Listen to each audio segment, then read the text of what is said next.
Então, eu acho o Danilo de verdade um cara sensacional. Ele é um exemplo de homem público na vida pessoal, na vida profissional e nas posições políticas que ele adota. O Danilo, e isso eu avalio para todo mundo, o Danilo topa perder pelo aquilo que acredita. Avalie um homem público pelo que ele perde e não pelo que ele ganha. Pois é, vamos falar então dos pré-candidatos. Vamos começar com o Caiado. Por que o povo não deve escolher ele como próximo presidente? Uma coisa que o Caiado tenta passar, o Caiado, assim, conheço ele esteve comigo no impeachment, ele no começo era contra o impeachment da Dilma, primeira reunião que ele teve depois da primeira manifestação, ele falou, tem um nome a zelar, não cai impeachment, não é sério. Depois, passou umas semanas, ele ficou a favor do impeachment. Ele não é uma figura líder, por mais que ele tenha uma postura de autoridade. Acho ele um bom governador, tá? Acho que ele tem qualidades como governador. Não é essa Brastemp que ele vê, mas é um bom governador, ponto. Não vou ser grosseiro com uma figura que sempre tive uma relação positiva com o Caiado. Agora, para você liderar o Brasil, você tem que liderar seu próprio grupo. O Caiado é o líder do partido dele? Se o Caiado for agora pegar um avião lá do Goiás, Ronaldo Caiado sai do Goiás, vai ir lá pro Rio de Janeiro e pousar e falar pro Eduardo Paes, do PSD, do partido dele, faça campanha pra mim, ele vai falar, não, eu faço campanha pro Lula. O Paes, ele tá na campanha do Lula. E se ele for pra Bahia, o PSD da Bahia tá com o Jerônimo, tá também no fundo com as esquerdas. Se ele for encontrar o Braide, lá no Maranhão, o partido dele não tá com ele. Se o seu partido não tá com você, como é que você vai querer liderar um país? Como é que você tem uma candidatura? Então, essas coisas, assim, eles tinham que contar pra população. Olha, primeiro eu preciso tentar convencer os membros do meu partido. Isso já tira boa parte de qualquer, vamos dizer, sentimento de seriedade na candidatura dele. No fundo, pode ser que ele esteja sendo usado, às vezes, de boa vontade, pelo Kassab, que é uma raposa, que tá no governo do Tarcísio e no governo do Lula ao mesmo tempo, pra ficar se posicionando no tabuleiro e conseguir garantir o apoio pra alguém, pra negociar, retirar a candidatura do próprio Caiado. E aí o Caiado às vezes está sendo usado pelo Kassab, que já usou Ratinho, já usou Leite.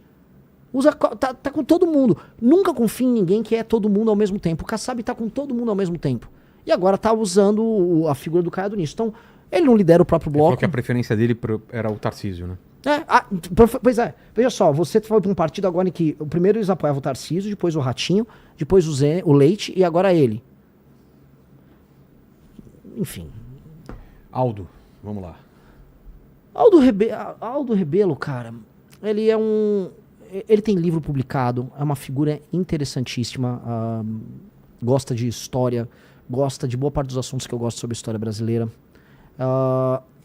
Não tenho nada desabonador pra falar sobre ele, mas eu acho que ele faz parte de uma perspectiva, uma visão de mundo que, por mais que em muitos pontos, muitas premissas estejam certas, não tem o que a gente precisa para tornar o Brasil um país brabo, que é entender o impacto da tecnologia, o impacto da lei e da ordem, e o impacto em escolher um lado muito claro para tornar o Brasil esse país sério, tá? O Aldo é um cara que teve como todo mundo. Dito isso, quem dera a eleição fosse entre eu e o Aldo. Quem dera. Ele tem proposta. Eu li o Quinto Movimento, o livro dele. Eu confio. Quando o cara tem um livro escrito por ele, à mão, o cara é diferente. Então, meu projeto é melhor, meu grupo é maior. Eu tenho um partido que eu criei com as pessoas ao redor. Sou, portanto, um líder apto a isso. O Aldo tá num partido pequeno que estava negociando agora a saída dele, que é o Democracia Cristã. Então, sou um líder mais apto. Dito isso, gosto do Aldo. Não nego. Quem dera o debate fosse só entre eu e ele. O Danilo Gentili foi em algum momento uma opção ou era uma brincadeira de vocês? Não, nunca foi brincadeira. Eu acho o Danilo Gentili uma pessoa brilhante, inteligentíssima, uma pessoa de sucesso. Mas em que momento ele deixou de ser uma opção Eu real? acho que o Danilo tem as questões da carreira dele. Uma decisão dele, então. Lógico. Nunca brinquei sobre esse assunto. Poxa, eu volto a colocar a ideia de montar um partido político. É um negócio... Envolve o trabalho de milhares de pessoas ao redor do Brasil. São quase 1 milhão de assinatura coletada. É um trabalho muito colossal. Então, nunca brinquei sobre coisas que envolvam esse trabalho. É o trabalho da minha vida. Então, eu acho o Danilo, de verdade, um cara sensacional. Ele é um exemplo de homem público na vida pessoal, na vida profissional e nas posições políticas que ele adota. O Danilo, e isso eu avalio para todo mundo, o Danilo topa perder pelo aquilo que acredita. Avalie um homem público pelo que ele perde e não pelo que ele ganha no que ele fala. O Danilo Gentili várias vezes correu o risco de perder a posição dele no SBT, várias vezes sofreu pressões do governo A, B ou C, tentaram cancelar a carreira dele várias vezes, ele nunca moveu o pé das posições dele. Se ele topasse, era ele de presidente e Eu você já de tinha vice? anunciado ele há muito tempo, falei, pô, vem Danilo, vem Danilo, vem Danilo. Mas você iria de vice ou não ia ficar nos Eu bastidores? nunca quis ser vice, eu nunca quis ser candidato a deputado. Eu acho que para as pessoas que estão ao nosso redor, veja, eu sempre fui uma grande liderança do MBL. A cara do IB. Mas eu tinha que me provar. O que eu me provei como líder? A montagem do partido. As pessoas falam, o Renan é especial, o Renan tem uma capacidade de executar especial depois da montagem da operação da Valete e da montagem do partido. Aí os próprios me falaram, pô, é o Renan. O Renan, né, eu me credenciei por conta dessa leitura que eu entreguei. Já tá falando na terceira pessoa. Perigo. Acabei de meter um Ronaldo Caiado. O Renan Santos! Vamos lá, é o Augusto Cury, próximo? Vamos lá. Ele, inclusive, lançou a pré-candidatura aqui no programa. A gente tomou um susto, né? Chamou ele como convidado e no meio do programa ele falou, sou pré-candidato. Soltou essa bomba na nossa Soltou a mão. bomba aqui. Eu conheço muito pouco do Augusto Cury. É um autor best-seller. Muito pouco, cara. Assim... Eu não sei, não tô de maneira nenhuma diminuindo. É que eu nunca li os livros dele, conheço pouco dele como Então já empresário. passa pro próximo Não aí. sei as ideias do Augusto Cury. Quem é o próximo aí, diretor? Temos o Lula e o Flávio. Então, quem quiser falar primeiro, Flávio ou Lula? Pô, Ou melhor, quem você quer deixar pro final? assim, sobre o Lula, cara, assim... Não, você vai falar do Lula. Eu vou falar do Lula, então já coloque a chego no foto Lula. do Lula, por que não escolhê-lo como próximo presidente? Que seria o 4º mandato, certo? Eu já começaria por isso, né? Mas, veja, você quantos anos, Vilela? Eu, 55, faço 56. Tenho 42. Então, toda a nossa vida Tira essa produtiva... notificação aí, que rapaz. isso? Deixa eu desligar. Tô Toda a Eu nossa tô vida procurando onde era isso aí. Oi. Mal aí, ó. Tem até tirado aqui, ó. Hã? Ah, esqueceu do Zema, diretor. Tá bom, ele é o próximo. Pô, foi Lula, Zema e Flávio, Tá. pronto. Toda a nossa vida produtiva foi marcada por governos do Lula. A gente se tornou mais produtivo, a gente investiu nas nossas carreiras, a gente tomou as decisões como homens maiores de idade em um país governado basicamente por ele ou pela sucessora dele, pela Dilma. Eles venceram praticamente tudo de 2002 pra cá. E o Brasil não se tornou um país melhor. A gente viu o problema da violência aumentar. A gente viu o Brasil entrar num voo de galinha e cair. A gente viu os maiores escândalos de corrupção da nossa história se sucederem. A gente viu a gente se alinhar a um bloco internacional de nações que cometem os crimes dos mais diversos. A gente financiou a ditadura na Venezuela, a gente financiou a ditadura na África. A gente viu o início de discussões no Brasil sobre ódios interregionais.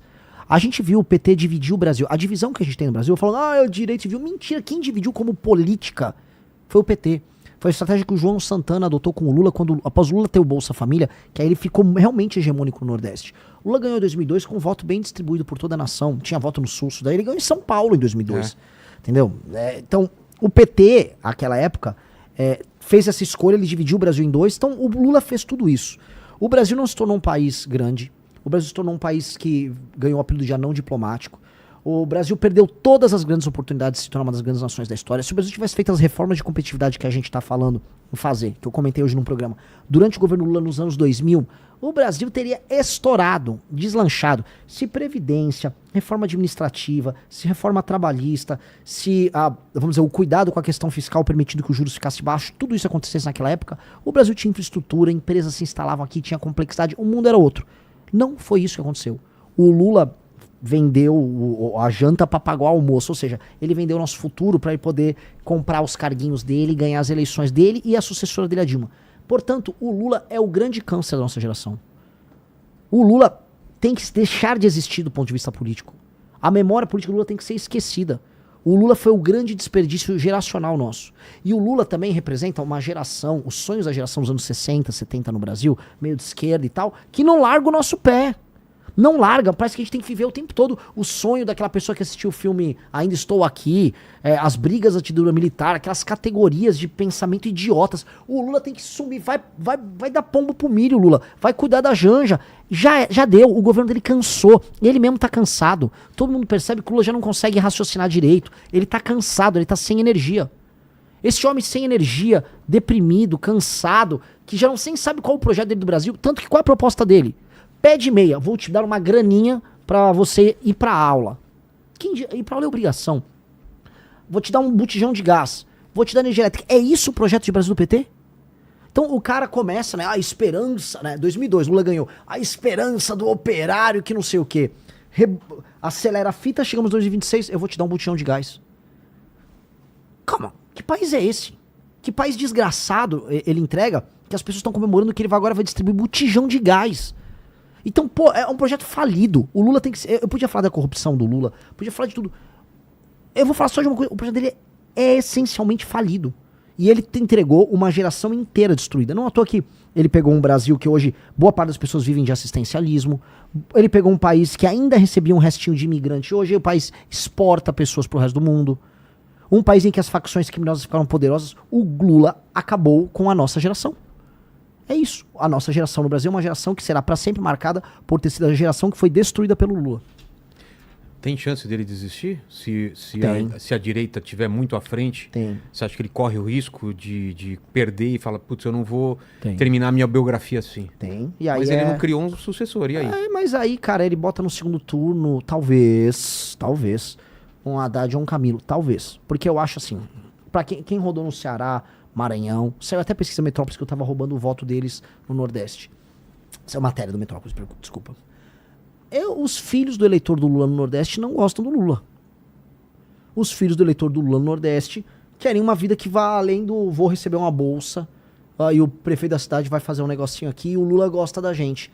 As pessoas querem mais do que isso. E o Lula não tá entregando um horizonte disso. O que o Lula tá visando pra essa pessoa mais pobre, vamos supor, um rapaz que é entregador em Sobral, lá no Ceará. O Lula tá avisando, eu vou te dar um botijão. Mas eu não quero botijão, eu quero uma vida. Eu quero uma vida legal, eu quero comprar coisa, eu quero montar meu negócio. Não, eu vou te dar um botijão e ainda vou cobrar um imposto de você. Esse cara já não quer mais Lula. Vamos para o Zema, então. Por que não escolher o Zema como próximo presidente? Como eu te disse, é muito parecido com o Caiado no sentido de que ele não tem nenhum partido que de fato endossa ele. A maior parte dos candidatos a deputado do Novo ficam divulgando o Flávio. Você acha que corre o risco dele ser o vice do Flávio? É o que ele ficou tentando. Quem quer ser... Cara, quem quer ser presidente tem que pegar uma baita de uma bucha. Uma bucha gigantesca. Quero ser vice do Flávio. Pô, assim, lidere teu time, seja o líder inspirador que vai pegar então o Partido Novo e pegue todos os seus pré-candidatos ao governo e faça endossar publicamente.